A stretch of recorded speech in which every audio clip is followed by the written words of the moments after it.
बताता उसे कोई निराकार है। लेकिन एक ने कह दिया, एक ने कहा साकार है, एक ने कहा निराकार है। एक फकीर आके कहा न साकार है न निराकार है, कहाँ है? बोले भक्तों की भावना में तदाकार है, भक्त की भावना के अनुसार है।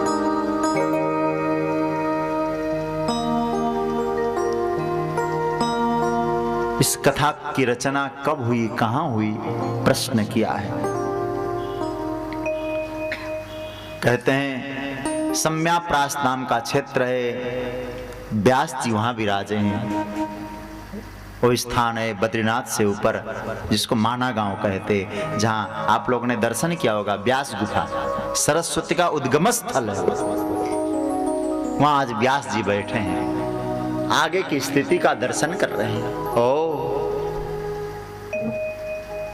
संसार के जीव माया और प्रपंच में ऐसे रचेंगे, उनका कल्याण के लिए क्या होगा। ध्यान से सुनिए। व्यास जी को चिंता होने लगी, आज मुझे आनंद क्यों नहीं मिल रहा है, शांति क्यों नहीं मिल रही है। मैंने एक वेद को 4 विभागों में विभक्त किया, ऋग यजु साम अथर्व बनाया, पंचम वेद महाभारत की रचना की, लेकिन मन में शांति क्यों नहीं है। और एक निवेदन करूंगा आपसे, आप यदि अपने आप में प्रसन्न है, दुनिया की पूरी ताकत मिल जाए, आपको अप्रसन्न नहीं कर सकती। और यदि आप अपने आप में ही प्रसन्न नहीं है, दुनिया की सारी संपत्ति भी आपको मिले, आप खुश नहीं हो सकते हो। प्रसन्नता स्वयं प्रकट होना चाहिए। आज व्यास जी बड़े दुखी हैं। बस यही है नार व्यास जी में एक सकारात्मक रूप, पॉजिटिव माइंड यह है कि मैं दुखी हूं तो दुख का कारण मुझ में क्या है। और हम दुखी हैं तो तुरंत कहते उसके कारण दुखी हो। आप एक बात बता स्पष्ट करें, स्पष्ट विचार करना कि जब हम दुखी होते हैं ना, अपने आप देखिए किस कारण से, क्या कमी थी हम में जो हम दुखी हुए। तो आपके दुख का निवारण करने के लिए भगवान कोई संत जरूर भेज देगा। और यहाँ हुआ ऐसा, जब दुख का निवारण, दुख के विषय में चर्चा सोचने लगे, क्या हुआ, क्यों दुखी हुआ, उनके दुख को दूर करने के लिए भगवान के बहुत प्यारे देवर्षि नारद जी का आगमन हो गया है। नारद जी भगवान के गुणानुवाद गा रहे हैं। और नारद जी को व्यास जी ने देखा, प्रणाम किया, आसन पर पधराया, पूछा गुरुदेव आज मैं दुखी क्यों हूं। सब कुछ तो मैंने किया, अभी तक भागवत की रचना नहीं हुई थी, लेकिन दुख न जाता नहीं है, चिंता समाप्त नहीं होती है, क्या करूं मैं। एक कथा सुनाई, अभी अभी मैं आ रहा था ना व्यास जी, एक सुंदर सरोवर मुझे दिखाई दिया, बहुत सुंदर था। और मेरे मन में इच्छा हुई चलो सरोवर में स्नान करूं। और स्नान करने के लिए प्रवेश किया, घोंटू घोंटू तक कीचड़ आ गया। व्यास जी देखते रह गए, क्या कह गए आप, सुंदर था कीचड़ आ गया। बोले देखने में सुंदर था, आपने जो भी रचना की है बहुत अच्छी बात है, लेकिन कामना युक्त कर्म करने वालों के लिए बहुत अच्छा है, लेकिन भगवान के प्रेमियों के लिए आपने क्या किया है। हे व्यास जी, ऐसा जो सरोवर होगा देखने में सुंदर हो और कीचड़ हो, उसमें कौवे तो आ सकते हैं, लेकिन हंस कभी नहीं आया करेंगे। इसलिए अब ऐसे सरोवर का निर्माण आप करिए जहाँ केवल हंस नहीं आते हों, उस ऐसे सरोवर का निर्माण करिए, उस सरोवर में अब परमहंस भी आया करेंगे। महाराज क्या कहते हैं, बोले अब भगवान के भक्तों के चरित्र की रचना करिए। बुरा हो गया हूं, लिखा नहीं जाता। बोले ऐसा न कहो, भगवान का संतों का आश्रय लो। बोले कुछ होता है क्या, बोले क्यों नहीं, मुझे देखो ना मैं क्या था और क्या बना। कौन थे आप, ध्यान से सुनिए। अहम पुरातीत भवे भवम मुने दास्यास्तु कस्याश्चन वेदवादिनाम। मैं एक दासी पुत्र था, मेरी माँ का एकलौता बेटा, मेरी माँ सद गृहस्थ के यहाँ सेवा करती थी, मैं भी उनके साथ हो लिया, सेवा करने लगा। गृहस्थ के यहाँ कुछ महात्मा लोग आए, उनकी सेवा में मुझे, उनकी सेवा का जिम्मा मुझे सौंप दिया गया। मैं सेवा करता रहा। चातुर्मास व्रत करने लगे महात्मा लोग। प्रातः सत्संग की चर्चा हुआ करती थी और मेरे मन में भगवान की कथा सुन के तो ऐसा हुआ, संतों के चरणों में श्रद्धा का फल है कि भगवान की कथा में आनंद आने लगा। प्रथम भगति संतन कर संगा, तब दूसरी रति मम कथा प्रसंगा। कथा में आना, जब तक संतों से प्रेम नहीं है, आपको स्पष्ट कर दूं, कभी कथा में आनंद आएगा ही नहीं है? संतों से के प्रति श्रद्धा हो। नारद जी कहते कथा में इतना आनंद आया और कथा सुन सुन के प्रभु से प्रेम होने लगा। श्रवण का फल जरा देखिए, प्रभु अपने लगे, अपना भगवान मेरे अपने हैं ऐसा लगने लगा। लेकिन अच्छा समय होता है ना, सुखद काल कब बीत जाता है मालूम नहीं पड़ता। 4 महीने चुटकी में चले गए। महात्मा लोग तो बुरी बिस्तर बांध के निकलने को तैयार। मैंने कहा महाराज कहाँ जा रहे हैं? बेटा 4 महीने तक हम यहाँ थे, अब साधना करते हुए हम आगे बढ़ेंगे, मैं भी आपके साथ जाता हूँ। नहीं बेटा, अभी तुम्हारी माँ है, माँ की सेवा करो, ये तुम्हारा कर्तव्य है। मेरे नारायण थोड़ी गंभीरता से समझना, एक है कर्तव्य और दूसरी है भावना, ठीक है? बहुत बुद्धि लगा के विचार करना। एक है कर्तव्य, माँ की सेवा और संतों के प्रति श्रद्धा हमारी भावना है। लेकिन नारद जी को जब नारद जी कह मैं आपके साथ चलूं, अभी माँ की सेवा करो, पहले कर्तव्य को निभाओ। कभी ऐसा न हो भावना के प्रवाह में हम कर्तव्य को भूलने लगे। कई लोग होते हैं, उतावला पन्ना आता है, संतों के प्रति श्रद्धा रखना बहुत अच्छी बात है, लेकिन आपको जो ठाकुर ने कर्तव्य सौंपा है, उस कर्तव्य को जिम्मेवारी से पूरा करते हुए ही उनके प्रति भावना रखो। ऐसा ना हो कि भावना के प्रवाह में कर्तव्य ही तिलांजलि देने लग जाओ। जाओ अभी माँ की सेवा करो। माँ की सेवा करने के लिए आदेश दिया। हे व्यास जी, मुझे मंत्र दिया, नमो भगवते तुभ्यं वासुदेवाय धीमहि प्रद्युम्नाय निरुद्धाय नमः संकर्षणाय च। इस मंत्र का जप करता रहा और संतों ने मुझे बता रखा था हर परिस्थिति में भगवान की कृपा को देखना। और मेरी परीक्षा हो गई व्यास जी। एक दिन मेरी माँ गाय दूहने के लिए चली गई। मेरी माँ का सांप, मेरी माँ को सर्प ने डस लिया। सर्प दंश से मेरी माँ की मृत्यु हो गई। विपत्ति का पहाड़ ऊपर का साया चला गया। विपत्ति का पहाड़ टूट पड़ा। कोई आश्रय नहीं मेरा, लेकिन संतों के सत्संग का फल हुआ कि मैं उस समय भी इतना उतावला नहीं हुआ। धैर्य रखकर ईश्वर की कृपा मानी है। और बस यही होता है, संतों के संग का असर। परिस्थितियां बदल दे तो भी मनस्थिति मजबूत होती है। मैंने भगवान की कृपा मानी। देखो मेरे नारायण, कृपा मानने की कला होनी चाहिए। हर जगह कृपा आप देख सकते हैं, ऐसा कभी मत समझना हमारे अनुकूल रहे वही कृपा है, प्रतिकूल हो जाए तो कृपा नहीं, ऐसा कभी नहीं। एक भजन सुनाता हूं, कैसे रहना चाहिए।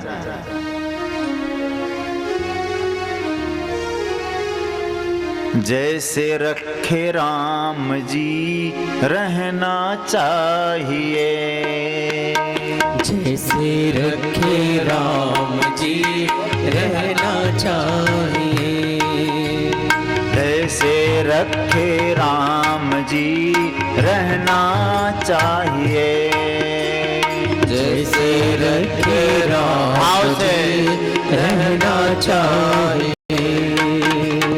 मान अपमान सब सहना चाहिए, मान अपमान सब सहना चाहिए। जैसे रखे राम जी रहना चाहिए, जैसे रखे राम जी रहना चाहिए। एक साथ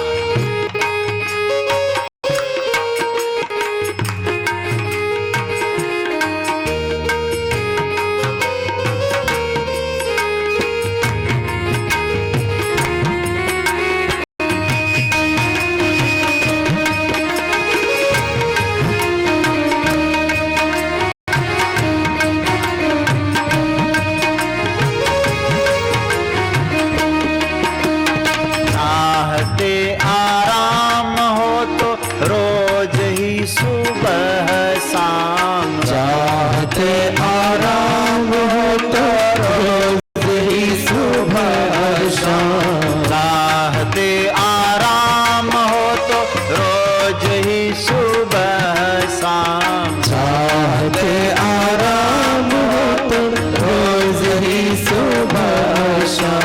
सीताराम सीताराम कहना चाहिए, सीताराम सीताराम कहना चाहिए। जैसे रखे राम जी रहना चाहिए, जैसे रखे राम जी रहना चाहिए। आपने नदी देखी है ना,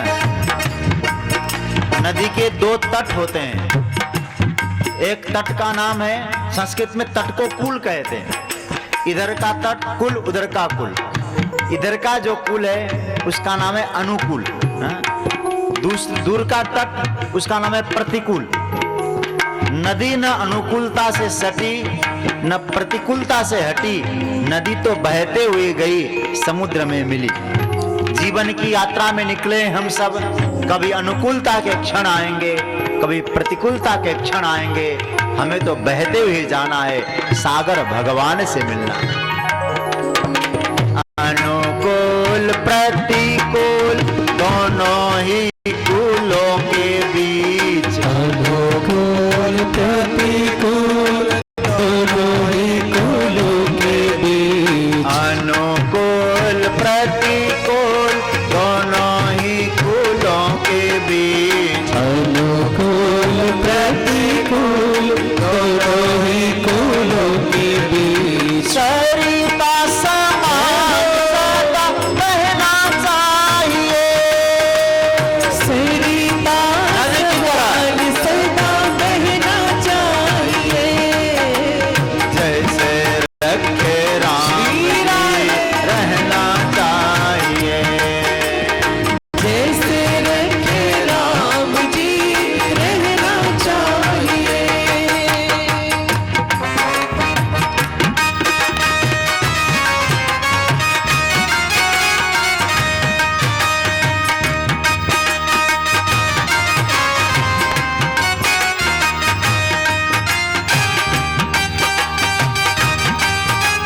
जय हो।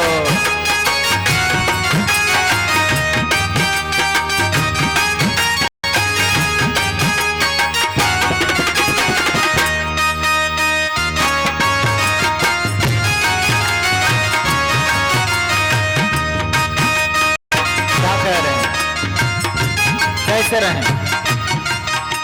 रहो सदा शान से भरोसे भगवान के, रहो सदा शान से भरोसे भगवान के, रहो सदा शान से भरोसे भगवान के, रहो सदा शान से भरोसे भगवान के।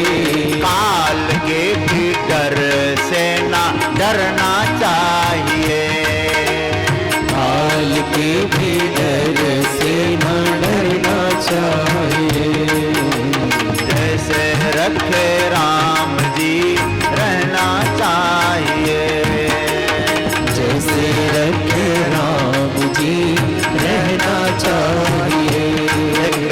का सूत्र दिया है कवि ने, कैसे रहें कैसे चलें।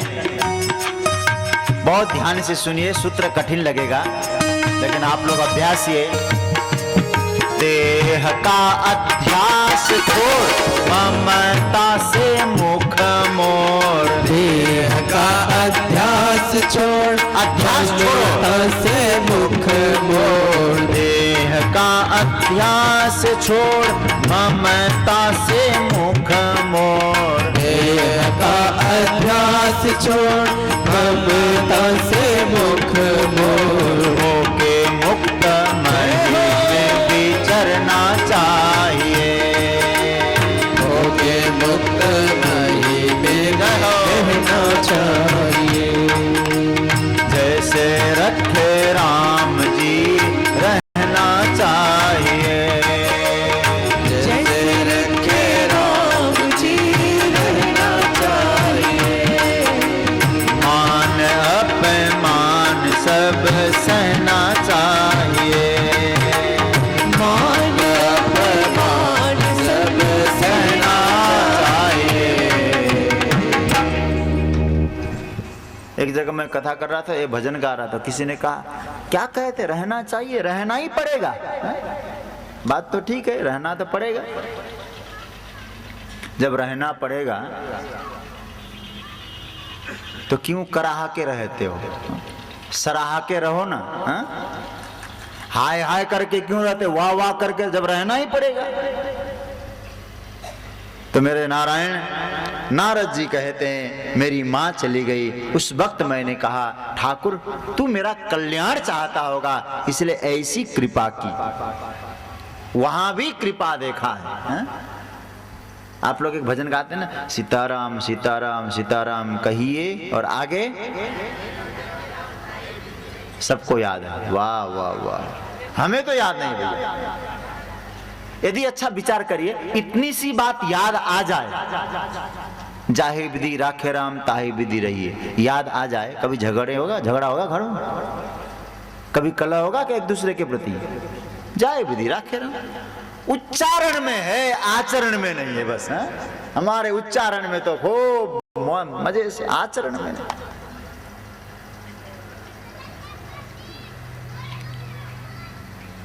नारद जी कहते, फिर मैंने माँ की उत्तर क्रिया की, उत्तर दिशा की ओर गया, भगवान का भजन करने लगा। एक दिन मुझे प्रकाश दिखाई दिया, भगवान का साक्षात्कार हो रहा ऐसा लगा, और जैसे पकड़ने के लिए गया, आकाशवाणी हुई, अभी तुझे और साधना करनी है। व्यास जी मैं हताश नहीं हुआ, मैं साधना करता ही रहा, और परिणाम जानते क्या हुआ? बोले साधना करता रहा, साधना करता रहा, प्रलय हो गया, मेरा शरीर चला गया। फिर मैंने जन्म लिया, ब्रह्मा का पुत्र देवर्षि नारद बन के जन्म लिया। कौन था मैं? दासी का पुत्र था, और बन गया देवर्षि नारद, ब्रह्मा का पुत्र। मेरी योग्यता नहीं है व्यास जी, ये संतों की कृपा है। हमारी योग्यता से पद नहीं मिला हमको, ये संतों की करुणा से प्राप्त हुआ है, इसलिए उनका आश्रय लो। व्यास जी ने नारद जी के चरण पकड़ लिए, कुछ विशेषता देख रही तो आपको संतों ने कृपा की होगी, हमारे ऊपर कृपा करना। देवर्षि नारद ने व्यास जी को कुछ सुनाया, 4 श्लोक में भागवत सुनाया। व्यास जी की तो समाधि लग गई, और महाराज नारद जी चल दिए। व्यास जी मुंह से बोलने लगे, गणपति जी सोचने लगे कि ऐसा सुंदर वर्णन हो रहा है, व्यर्थ न चला जाए। गणपति जी बैठ के लिखने लगे, इसलिए वहां एक व्यास गुफा के बगल में गणेश गुफा है, लिखने लगे। व्यास जी बोलना बंद होते हैं, बंद करते हैं, गणेश जी लिखना पूर्ण करते हैं, सामने देखते हैं भागवत तैयार हो गया। बोला था 4 श्लोक में, और बना दिया 18,000 श्लोक व्यास जी ने। भागवत तैयार हुआ, और भागवत जैसे ग्रंथ का दर्शन किया है व्यास जी ने। व्यास जी के मन को शांति मिली, जो अशांति थी और निवृत्त हो गई, अप्रसन्नता गायब हो गई, परम आनंद का अनुभव करने लगे। ऐसा ग्रंथ है हमारी ग्रंथियों को तोड़ के आनंद और शांति प्रदान करे। इसलिए तुलसीदास जी से पूछा रामचरितमानस से क्या मिला? पायो परम विश्राम राम समान प्रभु नाहि कहूं। परम विश्रांति मिली है। ग्रंथ तैयार हुआ, व्यास जी को आनंद मिला, विचारने लगे एक ग्रंथ में दूं किसे? अब कौन इसका प्रचार करेगा? बोले एक था वो भी निर्गुण की समाधि में चला गया मेरा बेटा, उसको खींचूं कैसे, अब लाऊं कैसे? व्यास जी ने अपने शिष्यों को बुलाया और कहने लगे जाओ शिष्यों, एक अवधूत जंगल में बैठ के साधना कर रहा हो उसके पास जाना और वहां जाकर भागवत के श्लोक सुनाना। निर्गुण की समाधि शायद खोले। व्यास जी ने शिष्यों को भागवत का श्लोक रटाया है, भेजा है जंगल में। जाके देखा सुखदेव जी निर्गुण ब्रह्मा की समाधि में बैठे, आंख बंद किया हुआ है और व्यास शिष्य रटने लगे, वेणुगीत का श्लोक गाने लगे। पहला श्लोक बोले बरहा पीडम नटबर बपु कर्णयो कर्णिकारम विवरद वास कनक कपिसं वैजयंतीं च माला रंध्रान वेणुरधर सुदया पूरयन गोप वृंदैः वृंदारण्यम स्वपद रमणम प्राविशद गीत कीर्ति। ठाकुर की शोभा है, ठाकुर ने मोर पंख धारण किया है, मित्र मंडली ठाकुर के साथ है। वृंदावन के सुंदर कुंजों में मेरे परमात्मा का प्रवेश हो रहा है, मधुर वंशित ध्वनि बज रही है, कलकलिनादिनी भगवती यमुना प्रवाहित हो रही है। और महाराज वृंदावन नित्य नवनिकुंज में विहार करते हुए जब ठाकुर की शोभा का वर्णन प्रारंभ किया है, व्यास शिष्यों ने सुखदेव जी की समाधि हिलने लगी। ओ क्या सुंदर स्वरूप है। इच्छा हुई चलो इस स्वरूप की ओर आगे बढ़े। धीरे से समाधि खुली, जाके पूछा मित्रों आगे और बताओ ना, हमें तो नहीं आता। उनको आता है, एक ही श्लोक रटाया था। व्यास जी को आकर रिपोर्ट दी उन्होंने, गुरुदेव एक बार तो समाधि खुल गई थी, दोबारा फिर लग गई। नहीं समझ में आया, ये श्लोक रटो। क्योंकि सुखदेव जी के मन में इच्छा थी, इस श्लोक में ठाकुर के स्वरूप का वर्णन है। केवल स्वरूप सुन के मैं नहीं जाऊंगा, मुझे तो ठाकुर का स्वभाव भी चाहिए। स्वभाव का वर्णन नहीं हुआ है। दूसरा श्लोक रटाया, ये तृतीय स्कंद का, इसमें स्वभाव का वर्णन है। व्यास शिष्यों ने जाके रटा है। अहो बकीयम स्तन कालकूटम जिघांसया पाय यदप्य साध्वी लेवे गतिम धातृचिताम ततोन्यम कम वा दयालुम शरणम ब्रजेम। कौन ऐसा दयालु होगा, एक कालकूट जहर अपने स्तनों में लगा के मारने की इच्छा से पूतना आई थी, उसको भी भगवान ने अपनी मां के समान गति प्रदान की। ऐसे दयालु कृपालु भगवान को छोड़ के हम किसकी शरण ग्रहण करें? ओ ऐसा स्वभाव, क्या स्वभाव मेरे परमात्मा का है। हर किसी का कल्याण चाहे भगवान। मेरे राम कहते हैं अंगद को युवराज बना के जब भेजा है ना,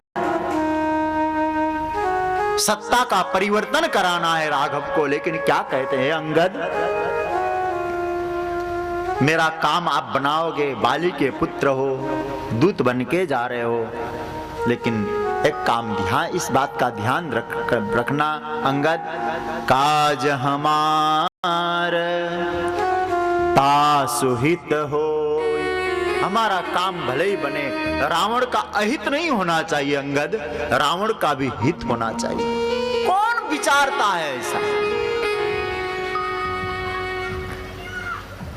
कैसा स्वभाव है मेरे प्रभु का। जब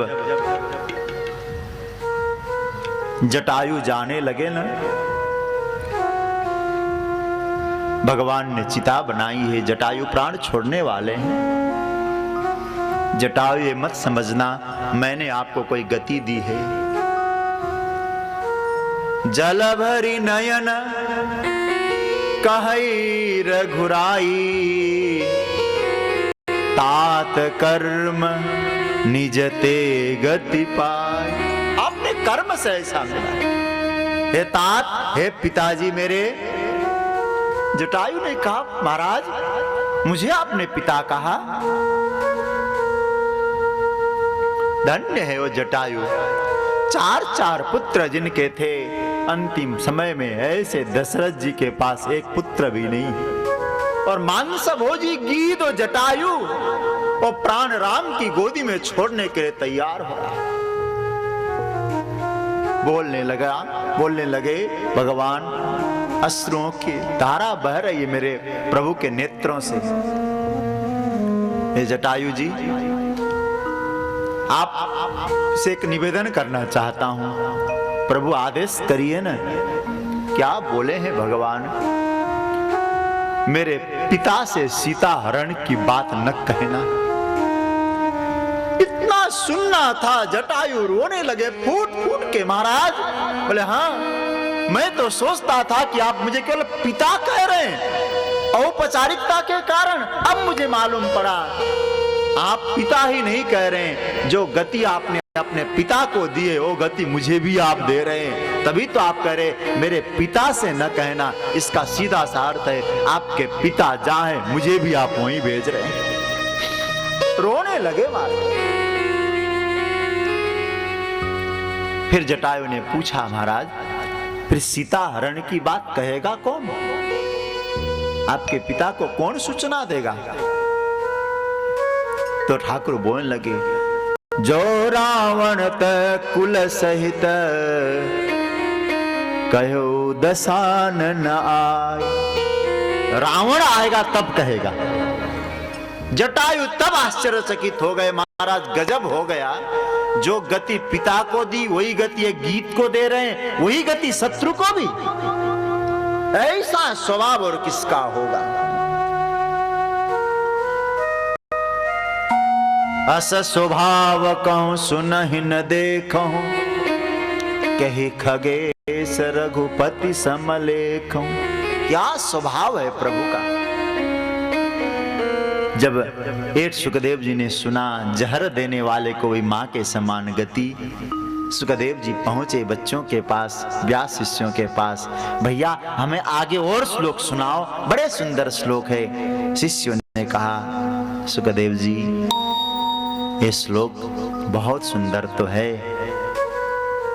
लेकिन हम तो सैंपल के रूप में एक तो ले आए थे। गोदाम में 18,000 है। कोई माल आपको चाहिए ना, पहले सैंपल भेजा जाता है ना, सैंपल के रूप में लाए थे। आपको पसंद आया? बोले हाँ, तो माल गोदाम में चलिए आपको मिल जाएगा। अब तो महाराज अब माल लेने के लिए गए और व्यास जी महाराज ने उनको विधिवत भागवत का अध्ययन कराया। और अध्ययन कराने के बाद श्री वेदव्यास जी महाराज से विदा होकर श्री सुखदेव जी पुनः जंगल को चल देते हैं। विधिवत अध्ययन किया है। और सुखदेव सूत जी महाराज कहते हैं ससंहितां भागवती